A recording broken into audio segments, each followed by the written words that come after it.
ابراہیم خلیل اللہ علیہ السلام کی دعاؤں کا ذکر کیا کہ جب انہوں نے خانہ کعبہ بنا دیا تو پھر اللہ کی بارگاہ میں دعا کی۔ دیکھو انبیاء علیہ السلام کی زندگی سے یہ سبق ملتا ہے ہمیں۔ انبیاء علیہ السلام کوئی بڑا عمل کرتے تھے تب بھی وہ اس کی قبولیت کی دعا کرتے تھے، یہ نہیں کہ اس عمل کے بعد ان کے اندر تکبر آ گیا، بڑائی آ گئی کہ ہم نے تو بڑی نیکی کر لی ہے۔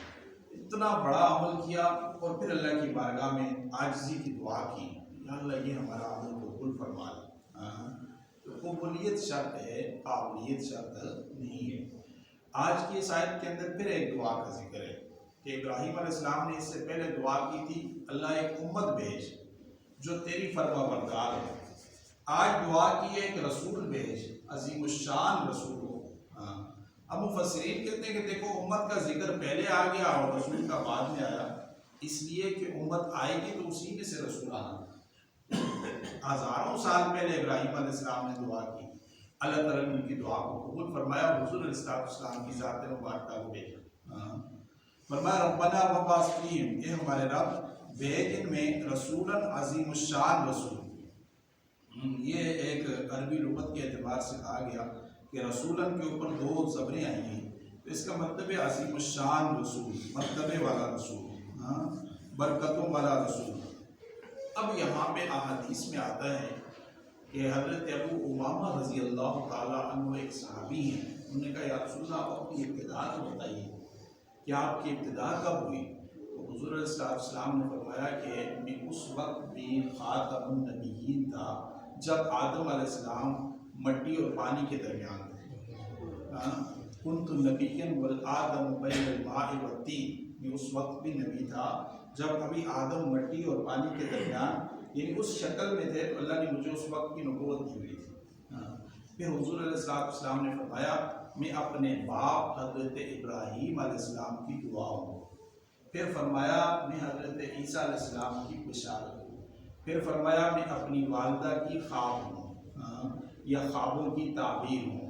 حضور علیہ السلام کی والدہ کو جب آپ ان کے پیٹ میں تھے تو بہت زیادہ خواب آتے تھے، یہاں تک کہ فرمایا کہ میں نے دیکھا کہ ایک نور نکلا اور اس نے شام کے محلات کو روشن کر دیا، شام کے محلات روشن ہو گئے۔ یہ حضرت بی بی آمنہ علیہ السلام کا خواب ہے۔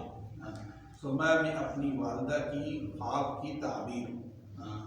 اور مفسرین فرماتے ہیں، محدثین فرماتے ہیں کہ یہ جو شام کا قطع ہے کہ حدیثوں میں آتا ہے قرب قیامت جو ہے ایک جماعت ہوگی جو حق پہ کھڑی رہے گی اور وہ کسی کی مخالفت اس کو نقصان نہیں دے سکے گی یہاں تک کہ اللہ کا امر آ جائے۔ صحیح بخاری صحیح مسلم کی آگے حدیث ہے، فرمایا یہ جماعت شام میں ہوگی۔ صحیح بخاری صحیح مسلم کی حدیث ہے، فرمایا یہ جماعت شام میں ہوگی۔ اور صحیح بخاری صحیح مسلم میں آتا ہے کہ حضرت عیسیٰ علیہ السلام شام کے شہر دمشق کی جو مرکزی مسجد ہے اس کے سفید مشرقی کنارے پہ اتریں گے۔ وہ لمبی تفصیل ہے کہ اثر کا وقت ہوگا۔ تو اسی طرح حضور علیہ السلام نے فرمایا قرب قیامت جو اہل ایمان کی جماعت ہوگی وہ شام میں ہوگی۔ تو یہ تو خیر اس آیت کی تفسیر میں تفسیر ابن کثیر کا یہ کمال ہے کہ وہ ہر آیت کی تفسیر حدیث کے ساتھ کرتے ہیں۔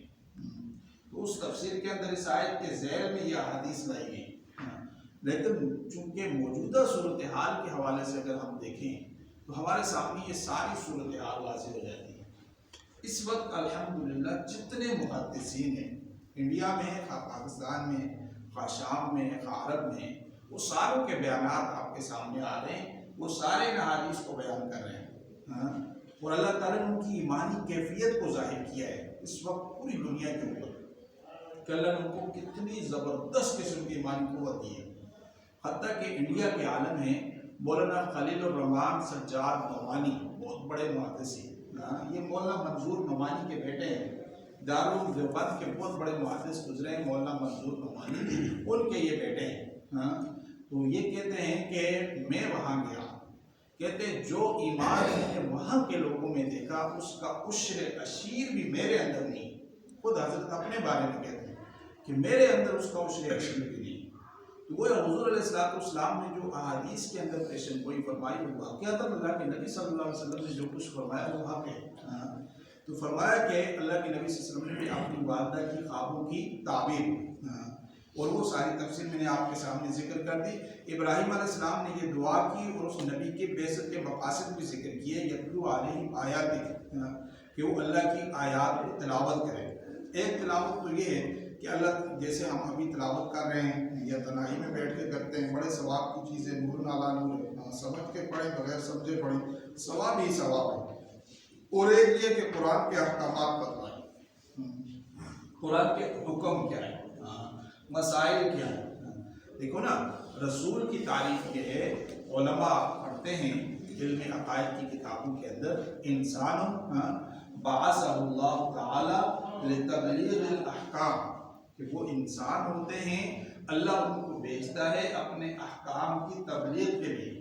اب اللہ تعالیٰ کے احکامات کیا ہیں؟ نماز ہے، روزہ ہے، زکوٰۃ ہے، حج ہے، طلاق ہے، عدت ہے، سکنا ہے، نفقہ ہے، یہ سارے احکامات ہیں. اب یہ احکامات پیغمبروں کے ذریعے ہوتے ہیں. پیغمبروں کو ایک تو وہ انسان ہوتے ہیں یاد رکھنا، لیکن ان کا مقام اور مرتبہ بہت بلند ہوتا ہے یار.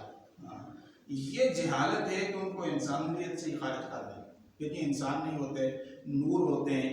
تو پھر تو ان کے والدین نہ ہوں، پھر ان کے نانا نانی، دادا دادی، خالہ، چاچا، پھوپھیاں، یہ سارے رشتے ان کے ہوتے ہیں، جس کا مطلب ہے وہ انسانی ہوتے ہیں. اور قرآن بھی کہتے ہیں وہ انسانی، لیکن ان کا پہلا کام یہ ہوتا ہے کہ وہ اللہ کے احکامات انسانوں کو بتا دیں. دوسرا کام وَيُعَلِّمُهُمُ الْكِتَابَ، فرمایا قرآن کی وہ تعلیم دے، کتاب کی تعلیم دے.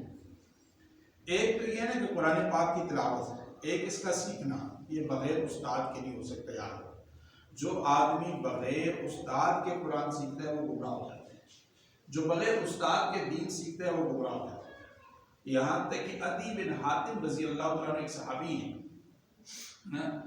اور کہتے ہیں کہ جب ان کے سامنے قرآن کی آیت آئی، خیط ابیض اور خیط اسود، کالا دھاگا اور سفید دھاگا، تو انہوں نے کیا کیا، اپنے تکیے کے نیچے دو رسیاں رکھ دی، ایک سفید اور ایک کالی. ان کے ذہن میں یہ بات ہے، یہ سفید جو ہے، یہ کالی جو ہے وہ اس سے سفید ہو جائے گی جب، تو اس کا مطلب ہے روزے کا ٹائم جو ہے وہ شروع ہو گیا، اور جب یہ کالی ہو جائے گی ختم ہو گئی. لیکن نبی صلی اللہ علیہ وسلم کے پاس ہے، فرمایا اس پر میں نے ایسے کیا، فرمایا اس کا یہ مطلب نہیں ہے، اس کا مطلب صبح کی روشنی اور خیط ابیض اور خیط اسود، شام کا غروب ہونا. حالانکہ عربی تھے، شاعر بھی تھے، فصیح و بلیغ بھی تھے، لیکن اس کے باوجود لسان نبوت کے بغیر قرآن کو نہیں سمجھ سکتے تھے. تو بغیر رسول الاسلام کی تفسیر کے ہم بھی قرآن کو نہیں سمجھ سکتے. یاد رکھنا، قیامت تک تفسیر وہی ہے جو اللہ کے نبی نے فرمائی، جو صحابہ نے فرمائی. اب اپنی طرف سے کوئی آدمی قرآن کی آیات کو کہاں فٹ کرتا رہے تو یہ انتہائی غلط ہے، اس پر سخت وعید ہے. ایک ہے قرآن کا سیکھنا. قرآن جو ایک سمندر ہے، جتنا انسان سیکھتا رہے گا. امام شافعی رحمۃ اللہ علیہ فرماتے ہیں کہ میں نے 16 سال تک رات سے لے کر صبح تک ایک پیالہ پانی کا نہیں پیا، اس لیے کہ میرے ذہن میں یہ بات تھی کہ اگر میں پانی پی لوں گا مجھے نیند آ جائے گی، غنودگی آ جائے گی، میں سو جاؤں گا. اور میں پوری رات کتابیں پڑھتا تھا، پوری رات قرآن کو سیکھنے کے لیے مسائل اس کے اندر سے نکالے. والحکمہ، اور حکمت سکھائے. حکمت کیا ہے؟ اردو میں اس کا معنی ہوتا ہے دانشوری، دانائی. اور علماء نے کہا کہ معرفت الدین، دین کی معرفت. بعض علماء نے کہا دین کے اسرار. جی نماز کے اسرار ہیں کچھ خفیہ، کہ اس کی حکمتیں کیا ہیں، فجر کا وقت یہ کیوں ہے، ظہر کا وقت یہ کیوں ہے، اس میں اتنی رکعات کیوں ہیں. تو یہ چیزیں اللہ تبارک و تعالیٰ بعض دفعہ اہل علم پہ ظاہر فرما دیتے ہیں. جیسے حدیث میں بھی آتا ہے کہ من اخلص للہ 40 یوما، کہ جو آدمی 40 دن اللہ تعالیٰ کی عبادت کے لیے اپنے آپ کو خاص کر دے، یا نبی الحکمہ، اللہ اس کے دل پر، اس کی زبان پر حکمت جاری کر دیتا ہے. تو یہی حکمت. وَيُزَكِّيهِمْ، اور ان کا تزکیہ کرے. تزکیہ کا مطلب یہ ہے کہ ان کے برے اخلاق کو نکالے، جھوٹ کو، غیبت کو، منافقت کو، تکبر کو، حسد کو، عجب پسندی کو، ان سارے برے اخلاق کو نکالے اور ان کی جگہ سچائی، دیانتداری، امانت داری، ایثار، قربانی، محبت، مودت، یہ سارے اچھے اخلاق جو ہیں وہ ان کے اندر پیدا کریں. تو یہ پیغمبر کے فرائض منصبی اللہ نے ذکر فرما دیے ہیں. فرمایا انکا انت العزیز الحکیم. حکیم، اے اللہ تو غالب بھی ہے اور حکمت والا ہے۔ بات اللہ تبارک و تعالیٰ کے سامنے پیغمبر اپنی اس کا اظہار فرما رہے ہیں کہ اللہ تعالیٰ کمال قدرت کا مالک اور کمال حکمت والا ہے۔ تو یہ ابراہیم علیہ السلام کی دعائیں تھیں جو اللہ تبارک و تعالیٰ نے ذکر فرمائی۔ کچھ کل ان کا ذکر آیا اور ایک دعا کا ذکر آج آیا۔ اب ان کا اردو میں ترجمہ کرنا صرف مفہوم ہی ہے، اصل مقصد تو یہ ہے کہ ان کو عربی میں سمجھا جائے کہ جس زبان کے اندر جو چیز ہوتی ہے اس زبان کو دوسری میں ٹرانسلیٹ کرتے ہوئے اس کی وہ اصلیت ختم ہو جاتی ہے۔ جیسے عربی کا ایک شعر ہے، اس کو اردو میں آپ کریں گے، اردو کا ایک شعر اس کو عربی میں آپ کریں گے تو اس کے اندر سے وہ کیفیت نہیں رہتی۔ اگر تھوڑا سا ذوق عربی کے ساتھ ہو تو پھر اور ہی زیادہ لطف آتا ہے۔ اللہ تبارک و تعالیٰ سے دعا ہے اللہ مجھے اور آپ سب کو کہنے سننے سے زیادہ عمل